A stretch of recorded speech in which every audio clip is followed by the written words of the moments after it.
Hey y'all, it's Chris with Rockin Farm, and for those of you who still don't understand how to record video, just watch me because I'll show you how to not record video. Hey y'all, it's Chris with Rockin Farm. We have picked up quite a few new subscribers as of late, so if you are new to the channel, then welcome to my farm and welcome to my family. If you have been here for quite some time, well, thank you, but what is wrong with you? Are you a glutton for punishment or what? So friends, I think most of you kind of know what time it is. I promise you at least one of these videos every month. Most people seem to really enjoy them. It is the last day of August garden video, and y'all, this one is going to be a relatively quick video. It's not going to be nearly as long as my other garden videos because, quite frankly, my garden looks absolutely horrible. But it's August 31st, y'all. Things are just dying out. I mean, most people are ripping out their gardens at this point, and I've got some stuff that's still just hanging on enough that it's like, yeah, I think I'll let it go. Plus our soil temps are still really high and nothing wants to germinate. I planted some stuff a little while back. It should have been up by now if it was going to germinate. And I honestly think that even though I'm trying to provide shade and water to keep the soil temps down, it has just been too hot and the soil temps are just too high. So we're going to try replanting some of that stuff here in just a little bit and hope that we have enough time between now and our first freeze date for us to actually get a harvest out of it. So let's just start taking a look around. I've got a few things I want to show you. All right, y'all, so no making fun of me because I've got a lot of pruning to do, dead leaf pruning to do. But tell me these aren't some amazing looking butternut squash. So this trellis system, this arch trellis system has been absolutely amazing for these vegetables. And the cucumbers, this is one of those things, I mean, they're smaller than they were. I'm not getting as many as I was, but y'all, the cucumbers are like a gift that just keeps on giving. It's ridiculous, man. I mean, every time I think, I'm like, well, I guess we're not gonna have any more cucumbers, I end up picking another 15 or 20 cucumbers. So Colt eats like a full cucumber a day. Y'all, I'm not even making pickles anymore. What we're doing with some of the cucumbers is cutting them up into chunks and freezing them as frozen treats for the pig and for the chickens. Because, well, and like especially when I get ones that I forget, that one went a little too far. That's not one I want to eat anyhow. So that's going to get cut up into chunks and given to the chickens. But yeah, these cucumbers are the gift that just keeps on giving. And there's a look down the tunnel there. It's still looking kind of pretty, even though it is getting very, very sparse. I mean, you can really tell as we walk into the tunnel. I mean, you could not see that much sky a month ago even. So it's definitely getting very sparse. But like I said, y'all, it is August 31st. These were the solar flare tomatoes, and I'll tell you what, y'all, I mean, it's getting pretty slim pickings. I think I've already removed 3 of these tomatoes completely because there just was no more bloom going on. There was no more growth going on. The ones that I left in are relatively healthy, and I am still getting some new blooms and things that are trying to give it another go. The thing about tomatoes in Central Texas is that if you can baby them through all this heat, they'll actually come back and give you a second harvest in the fall. So I don't replant tomatoes like a lot of people do. I just take care of these things while they're giving me nothing so that I can get a second harvest from them in a couple of months. I don't know why, but the okra has been a bit of a shocker for me. It just keeps coming and coming and coming too. The Clemson spineless here, I've actually gotten to the point, I have so much okra that sometimes I just leave these pods on and I let them get big and woody, and then I'll give them to some of the animals around here or compost them, because I've got so much okra canned, it's ridiculous. And I've got so much okra sliced up into slices and then pre-breaded for fried okra. I just really don't need any more okra right now. But I also don't necessarily have any plans for this space right now. So like I said, it's fodder and it's material for the compost pile. So we're still harvesting a ton of okra. There's our beautiful basil bed. It's at a stage right now where with a lot of our herbs, we've been just letting them go to seed. We harvested what we wanted to harvest, we dried what we wanted to dry, and now we are just kind of letting them go and do their thing. We'll come out here every once in a while and give them a little bit of an assist and just pull some of those seeds off and sprinkle them in there for next year. So hopefully basil is one of those things that we're never going to plant again. It's just going to come back for us year after year. Our corn, which was our fun little experiment, we actually harvested about 9 ears of corn off of it. And you can see the ones that are still on here. These are very skinny. But it was amazing how sweet the corn was. And it is amazing how easily it just came off the cob. So this little experiment, we had such a good time with it. Y'all, I'm gonna grow some more corn in the future. We had a really good time growing corn. So I've talked a lot about a lot of the tomatoes that we have growing here, and there's some that are just basically done. Our little black cherry tomatoes, they're not even black cherry tomatoes anymore. They're coming out as like light pink cherry tomatoes, and they're not a real good quality anymore. So our cherry tomato bushes, I mean, it amazes me because if you look at these things, they are still just loaded with flowers, but like I said, we're getting so much fruit like this, and it's just not good, and it doesn't taste good. You get the occasional one that's kind of this shade, and those taste fine. But by and large, they're just not really, even though they're covered in tomatoes and covered in flowers, they're just not producing quality tomatoes for us anymore. It's the same thing with the atomic grape tomatoes. These are actually starting to flower again. For a while, we weren't getting hardly anything. But, you know, I mean, we are still getting the occasional tomato, so we're just kind of letting them ride out the last day of their lives. But as I say that, I'm going to walk down here towards the yellow pear tomatoes. Y'all, these things, they just won't stop. Like, we have yellow pear tomatoes for days. I don't think we're ever going to stop eating fresh yellow pear tomatoes. And you know what? I hope we don't. They're so stinking good. But I mean, look at this. Yellow pears there. Yellow pears there. Yellow pears there. And all along there.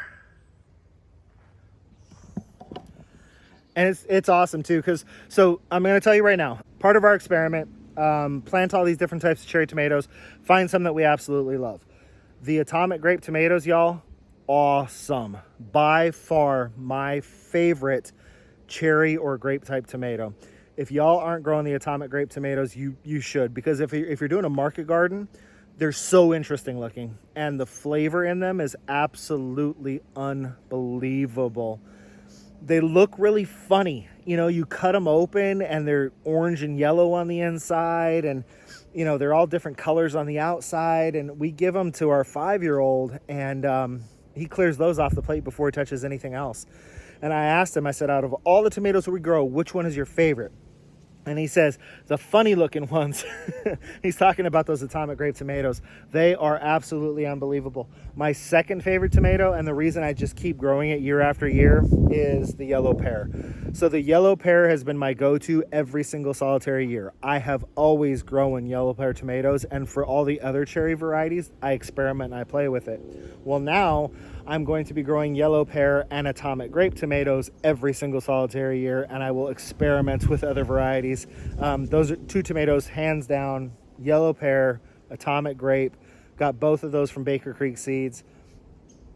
Unbelievable tomatoes. They're just really, really good tomatoes. So good that I will go through the trouble sometimes of like slicing them in half and putting them on a sandwich instead of a nice big sandwich slice. I mean, that's a good tomato if you're going to go through the work of slicing up little tomatoes to put on your sandwich. Asparagus beds are banging. We are really looking forward to the time that we can come in here and start harvesting the asparagus. And it's just so cool to watch its growth. You know, I mean, it just keeps coming. We just keep getting new spears, and it just keeps spreading out. And you know, it's gone through some seed phases, and it's neat. I've really enjoyed watching this asparagus go through this first season. I mean, that's a pretty nice looking spear right there. Of course, it's getting ready to fern any second now, and it's too early to harvest, but we've really had a good time with all the asparagus here. Really still in... You saw that, right? This is the part of the garden that I still really enjoy hanging out in. You know, I mean, it's not like I don't enjoy my entire garden. I mean, if you look back at that, that is not an unattractive garden. It's just that it's nowhere near as pretty as it was a month ago or 2 months ago. It's just really dwindling down, and the production is really slowed down, and it's still just a little bit too hot to really get anything new in the ground. And we lost power to the room where I do my seed starting, so I can't start any seeds. Everything's gonna have to be direct sow, so we have to wait for it to cool off some before we can really start to get this garden back to where it's green and productive. But over here, y'all, look at those sweet potatoes. I keep cutting back these greens and they keep taking over my garden. So the mound stops about here. So over that way is where I planted them. And this is all just greens that just keep growing out. So I keep hacking back these greens. I keep feeding these greens to my chickens. I keep feeding these greens to my pigs. I keep taking these greens and stir frying them up with some eggs, and they just keep coming back. I'm really trying to keep control of them because, y'all, I know that there have got to be some serious critters living in there. So obviously that's not something I'm real super excited about. But yeah, the sweet potatoes and the amount of green foliage they're producing is absolutely out of control. You know, the thing is, I mean, the heat is so hard on the garden, but obviously there is stuff in the garden that really loves the heat. I mean, I told you the okra, it just keeps coming and keeps coming and keeps coming. I don't want any more okra, and the okra just keeps coming. So when I get to a place where I need that space, bam, that okra is getting hacked off, because I literally don't need any more okra. But it's just the okra loves the hot weather, and it just keeps producing and keeps producing. So like I said, the animals are getting some okra, the compost pile is getting some okra, friends and neighbors are getting okra, because I'm done with okra. Another thing, as the tomatoes die off, as the cucumbers dwindle down, the peppers, y'all, when we talk about heat, so number one, the peppers have gotten tall enough that they're getting even more sunshine. I will not be planting peppers right next to my arch trellis next year. They need more sun earlier and during the hotter part of the day. So I'll be planting these in an individual bed where they just get full sun from the get-go. Now, because they have been shaded for so long, my peppers are looking really pretty. But yeah, I mean, it's that time of year where the tomatoes are like, I'm sad and I don't want to work anymore. And, you know, the corn is like, dude, I was a second planting of corn, even though I was the first time you ever planted corn. So yeah, it's hot, I'm done. And the cucumbers are like, well, we'll keep hanging on for a while because you gave us lots of shade, so we'll keep giving you a few cucumbers, but not nearly as many as you were getting. And then the peppers are like,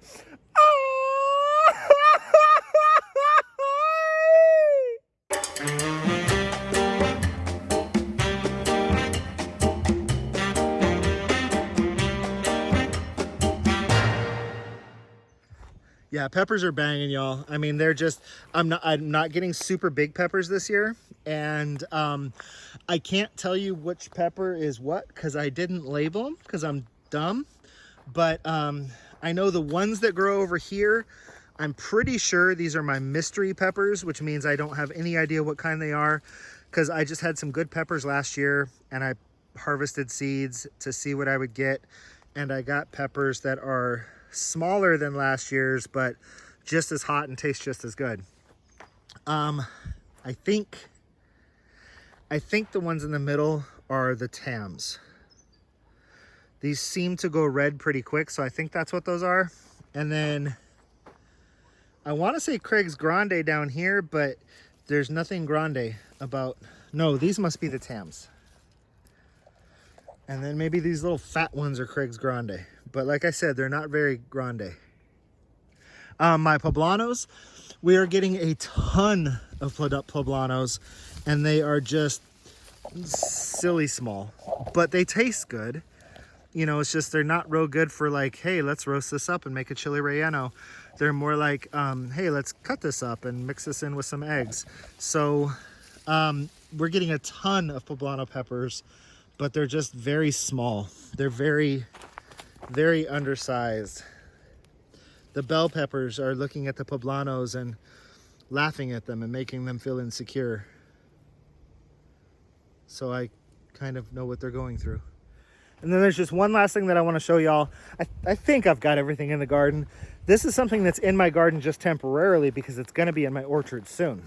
So my father-in-law, you probably just got blinded there, didn't you? So my father-in-law and my brother-in-law, they come to Texas a couple of times a year for a couple of different reasons. They own a wholesale plant nursery back in Phoenix, Arizona. They've actually gotten to the place where it's like when a new football stadium gets built and they need 500 trees for the parking lot, they go to my father-in-law. So my father-in-law and my brother-in-law, I'll go ahead and give them props right here on YouTube. It's Sunrise Tree Farm in Phoenix, Arizona. And they come to Texas because live oaks are a very popular plant back in the Phoenix area. They don't grow well in Phoenix, but once they're an established tree, 15 gallons size or bigger, they do really well in Phoenix. It's just like planting an acorn. They don't do real good in Phoenix. But live oaks are a tree that grows here native.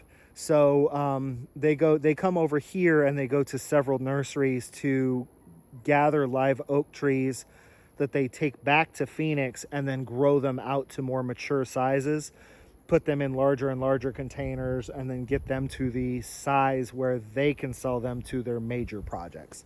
A few other plants that they get from here too, but they primarily come over here for trade shows, to show off the stuff they're growing in Phoenix that does well here in Texas, or they come here to Texas to get live oaks to take back to Phoenix. Regardless, we get to see my wife's daddy a couple times a year, generally speaking, and he'll bring his wife with him on occasion. We'll get to see the mom-in-law too. But every single time that they come, they bring me trees. So men have many different love languages, many different ways that they say I love you. And my father-in-law, he says I love you with meat and trees. And y'all have no idea how nice it is that there's a man who finally truly understands my needs. I love you too, Dad. Can I call you Dad now? Still too soon? But in all seriousness, y'all, check this out. I got basically my orchard doubled. So, I mean, let's see if we can, there's 1, there's 2, there's 3, there's 4, 5, 6, 7, 8, y'all. 8 brand new trees. I've got 3 different varieties of peach, 2 trees each in 3 different varieties. And then they got me 1 variety of nectarine, 2 of those trees as well. So I now have 2 Golden Delicious apples, 2 Molly's Delicious apples, 2 early golden apricots, and then 3 different peach varieties, 2 of each, and 2 nectarines. Y'all, literally my orchard just doubled in size because my father-in-law loves his daughter and tolerates me. But you know what, y'all? I'll take it wherever I can get it. If these trees are here because my father-in-law loves his daughter and tolerates me, my orchard just doubled. So I am super excited. We're just gathering some supplies, gathering some materials to get them out into the orchard and get them planted where they need to go permanently. I brought them here into the garden because I just planted a bunch of trees, which meant that I had a bunch of drip line emitters sitting here. So I can make sure that these guys are going to get watered every day and that they're not going to dry out and they're not going to die while they're waiting on us to get them out in the orchard. So y'all, I think that's going to be it for the garden for right now. There's a few things I didn't show you. I didn't really show you the melons or good enough. I told you I'd keep it short. I'm going to edit this down a little bit. Y'all, I hope you had a good time. Keep in mind, you can always visit the Teespring store, pick up some Rockin 8 merch. If you ever want to chit chat with me, you can get a hold of me via email no matter what. It's Chris@rockin8farm.com. That's ROCKIN, the number 8, FARM, Chris@rockin8farm.com. Feel free to get a hold of me, ask any questions, drop comments down in the comment section, drop questions down in the comment section. I would love to chat with y'all some more. And until I see everybody again, this has been Chris with Rockin 8 Farm. I want you all to be happy and live healthy.